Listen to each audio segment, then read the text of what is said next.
Just a Day at the Pond, written by Mercer Mayer. I went to Grandma and Grandpa's to spend a day at the pond. Little sister came too. Mom and Dad were going shopping. They would pick us up later. Little sister went with Grandma to make a picnic lunch. I went to the shed to pick out some fishing poles with Grandpa. Grandpa put a wagon on the big tractor for us to ride to the pond. I drove, but not by myself. We picked a great picnic spot. Little sister wanted to go swimming, but I wanted to go fishing first. I put a worm on the hook. It was slimy. I waited and waited for a fish to bite my worm. Suddenly, something was tugging on my fishing line.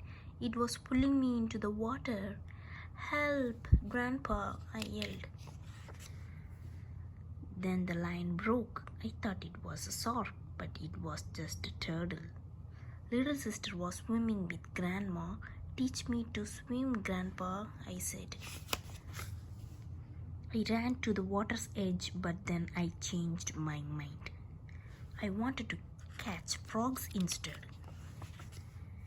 I found a bunch of frogs. I snuck up on them very quietly, but the frogs were too fast.